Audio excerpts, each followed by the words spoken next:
that's it. I'm going to do the letter rolls, which I had been messing around with in some private parties that I had been doing. They've been requesting some country music in it.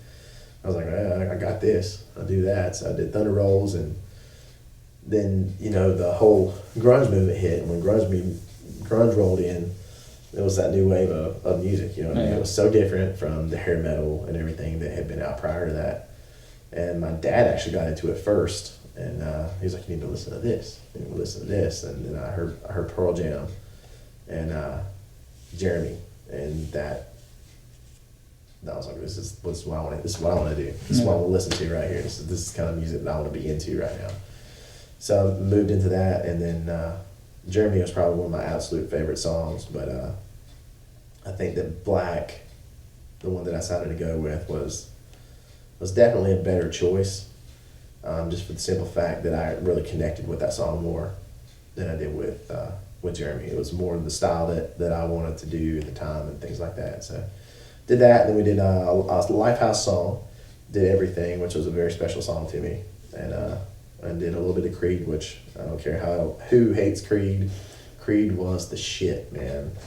And whatever kind of issues that they're having now, or the singers having now, they were probably one of the most influential bands in my music period. So yeah, that's it, man. That's where I'm over those. As far as standing up there and telling all these stories behind the lyrics to all your songs, I mean, you could tell you were getting emotional at some points, and you were laughing about a lot of stuff, going back and telling all these stories. How hard was that to stand in front of all these people and kind of open yourself completely up? That was really tough. Again, I like a podium, you know what I mean? But it's something totally different to go out and play your songs.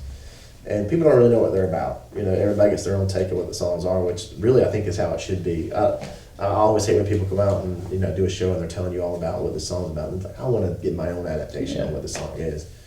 But I went against my own self, and I was like, I'm going to do it anyway. So I got out there, and I was really extremely nervous to come out and do that show. Normally I come out and I mingle and whatnot before a show, but I couldn't get my head right before I came out there, especially knowing what all I was going to have to be talking about. You know what I mean? There was a lot of tough things for me to put out there for other people to. I mean, I'm opening up my life at that point. You know what I mean? And saying, you know, here, learn more about me. You know what I mean? These were my struggles. These were my ups. So it was tough. It was not easy at all. All right. You had a couple days after the show, you posted on Facebook telling your fans that we're going to be doing this interview, and you had asked input for questions they'd like to have asked. So I picked a few of those out, and some of the good ones at least, and see what you can come up with. Now that you have done a sit-down theater style show and you've done the bar scene style shows, which choice would you rather pick if, like, going in the future? Which one would you rather? Oh man, that's about impossible, really. I think it's good to have both, really. You know what I mean? Sometimes you want to go out there and you want to let your aggression out, you know, and you want to jump and you want to scream and you want to yell and you want to run around. And I love that. But doing this theater show was something totally different than I've ever done. And I will definitely do it again, for sure. And it may not be stories behind the music or whatever, but I will definitely do the theater shows again, because this was an experience, an amazing experience for me. So. All right, and this one was, were there any surprises, whether it be good or bad, when preparing for the show? Surprises? Elaborate, what do you mean? I guess, like, anything that came up that you possibly didn't think of that kind of maybe could throw the show off a little bit, or? Not really. No, there was nothing that sprung up. The Panthers game that came up, that took a little bit of toll, which we lost a lot of people to the Panthers game, but not too many. There weren't too many empty seats for the sold out show, but there were a lot of people apologizing to me and things like that. I was like, you know, you missed a pivotal show, you know, for me, which I think if anybody was here, they'd agree it was something else. It was not what I expected. Yeah. But not at all would I expect to go through the emotions that I went through on it. And everybody was kind of there to take a ride with me on that. So, yeah. Another one of the fan questions was, what's the most surreal moment you've had in your career so far? Most surreal moment that I've had in my career was this show was when I finished the song Eliana, and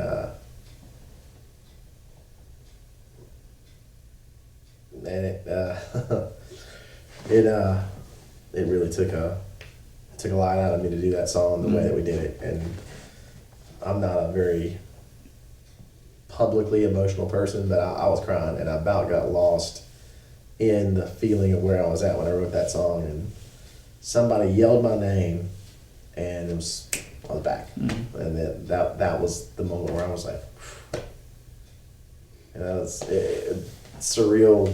Definitely is the word for that. You know what I mean? It's like you're standing here with a couple hundred people staring at you, and you're just breaking down. What's wrong with you guy? But I feel like everybody was absolutely in that moment with me. Yeah, I mean, from what I could tell sitting there, that was probably like the moment of the show that kind of everyone realized how big this was for you, like that you were opening yourself up like this. 'Cause, I mean, there was people out in the audience that was crying too. I mean, you had everyone going. Yeah, it wasn't my intention. It just happened. Like I say, I had no idea how the show was going to be, and we went places I didn't expect to go. It was very therapeutic. Yeah, it was good to get it all out. All right, this question came from a member of another local band, actually. Says, what do you feel like to be a role model for the music scene around Charlotte? I definitely do not feel like a role model at all. No, not at all. I'm very into our scene. I feel like there's a lot of key players that have helped, mold, and I don't want to say mold, but trying to drive our scene together, for unity. And there's a lot of people. I could go on with names and names and names and names and names of people that can do that. But I definitely don't feel like a role model. I definitely would say that every new act that comes up and every existing act that's there, they have my respect, and because I know how hard it is to do what we do. It's not an easy thing to do. And I think that if a lot of people would latch on to that respect of what it is, and that we're all doing it for the same reason, which is the love of music, and putting ourselves out there, because essentially we're putting ourselves out there with every song that we write, no matter what it is. So role model, I definitely don't feel like a role model, but that's all I got to say about that. All right. If you could record a duet with any musician, male, female, doesn't matter how popular, be someone just starting out locally, whatever. Who would you do it with? What song would it be? And why would you choose that person, that song? Who asked this question? That I'm not sure. Whoever you are, that was mean. Man, if I could pick anybody, that's so hard. That is so hard. I think if I could pick any artist, I think I would like to sing with Lizzie Hale. And I don't know if that's what everybody's done, but her vocals are absolutely incredible, and she brings out that passion that people latch onto. You know what I mean? Yeah. It's there. I think that I would do a duet with her, and I would probably do Garth Brooks' "The Dance." That would be very interesting. The Dance, or Tomorrow Never Comes. Tomorrow Never Comes. That's the one that I would want to do. Off my hip, yeah. That's an interesting combo right there. It is, right? Lizzie Hale, Garth Brooks. That's that'd be wild, man. Yeah. Somebody should make that happen. Let's set that up. All right, best concert you ever been to? Oh God, best concert I've ever been to. 21st Century Goliath CD release party that they just recently had. That was an amazing show. From the props that they brought out, to the material that they brought out, to the reception they had for the guests and fans that were there. That from start to finish was a unique show with the lineup that was there. Yeah. Because there was not one band the same. There was not even one genre the same that was on that bill. And it all worked, and everybody got along so well. But that was one of the most entertaining shows that I've ever been to. And I was running lights, you know what I mean? And that still was one of the most entertaining shows that I've ever been to. I have to agree with you on that one. That was awesome. All right, weirdest or most unusual thing that's ever happened to you on stage? Weirdest or most unusual? Well, we did a show out in Denver, I think is where I was at when I was in Still Standing. And we got to the show. I was still drinking at the time. We got there, and they were like, all right, we know you guys, whenever they set the show up, it was supposed to be us, there was another band, and then a band called ADD, who, the guys were cool, but they're supposed to be headlining the show. And I was like, all right, well, that'll definitely work. So we get out there, and then we sat down, we were playing first, and we had all our stuff already, ready to roll. And we're sitting there at the bar, and Jay's like, let's get a bucket of beers, because they had, buckets of beers and ice. So we sat down, and we drank a bucket of beer.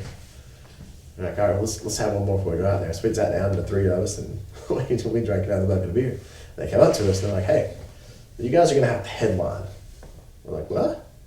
We need y'all to headline the show tonight. And I was like, we're supposed to be opening the show. I'm like, no, you guys are a lot more advanced than we are right now. We'd rather you guys are, to headline the show. I was like, there's no possible way that we're going to be able to headline the show because I am too drunk already and it's not going to work out. So we're sitting there and we're like, well, we could sober up.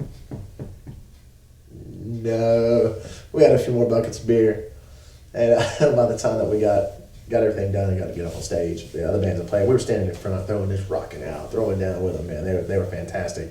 I don't remember anything they were singing at the time, unfortunately, because I was a little inebriated. But by the time we got up there, man, I grabbed my guitar, and sat down, and started off Fall Away. That's how we were starting the set. And I go down here and I go, JD, do you remember how to play this song? Because I don't remember how to play it. So I think we might have played a song, maybe, but it was so bad. I don't know what song we were playing, what lyrics I was singing. I have no idea. And I finally looked back at Chris, who was the soberest of us all, and he looked at me and he was like, "We need to stop. This is not going to work." And the only people that were still there anyway were the other two bands. Yeah. And I was like, that's not going to work because I can't remember what songs we're playing or how to play them or the chords or the lyrics. And they're like, oh, man, that's all right. Just put your stuff down. We'll come buy you a bucket of beer. And we sat there and drank the rest of the night. It ended up being a good time, but that was the strangest one for me. That was the most interesting thing that's happened to me on stage is absolutely not remembering any song whatsoever. I couldn't even think of a chord on a guitar. It was terrible. But would have been a good show to go to, remember? Fun story. Not really a good show to go to. Well, it was as something to tell a fun story. Yeah, I mean, we had a ball the rest of the night. I mean, we ended up all of us out back with sticks, sword fighting. So I mean, it was a good night. All right. Now this question came in to me this morning, and I'm not going to mention from who, but you might get a good drift of once I kind of get to the end. All right. Your shows have always been so organized. You must have an amazingly talented agent that deals with you. Have you ever thought about giving him a raise? Yes, to my agent from the great state of Albemarle. You're fired. No, I'm kidding. No, definitely. He's been Curtis Swearigan has been helping me out tremendously. Really trying to push me into, going solo and doing my acoustic songs and things like that, and he's been booked me a lot of shows, and I keep gaining new fans for everyone that he does, but it's a different kind of fan base. Yeah. These people are not people, but the response I'm getting out of is really good, and it kind of make me want to venture that way a little bit. You know what I mean? So, Thank you, Curtis. So maybe we'll get that raise. Maybe. We'll discuss it with the powers to be and see what we can do about that. All right, got one more. What advice would you give to any aspiring musician that's just starting off on the scene? Man, that's easy. Play with everybody you can. Play with every person that you can play with because they are going to color and they're going to shape your music, man. That is the best advice that I can give to anybody. Respect your scene. Go watch other bands. Don't just put it on Facebook that they're playing somewhere. Go see them. Go see that people see that you're seeing them. You can really learn a lot about yourself. You're going to learn a lot about other music. You're going to find things that inspire you. Just get out there, man. Support the scene and play with everybody that you can. I don't care if you're just going over to, jam at their house for a few minutes, or if you're going to sit down and write some songs together, whatever it is. Do it. That's the absolute best thing that you can do. That's going to help you in so many ways around. It's going to help everybody. It's a circle, man. So definitely. All right. Again, thank you for giving me this opportunity. Sure. Being a part of this DVD and this whole experience with you. And before we go, is there anything else you'd like to say with the people who will be viewing this interview? I hope you like the DVD. I hope you like the songs. If you got any questions, don't hesitate to hit me up on Facebook. You can get me on Instagram, Twitter, and just send me a message. Say hey, give me some love. I appreciate it. Thank you guys. Thank you, Kevin. Thank you. All right.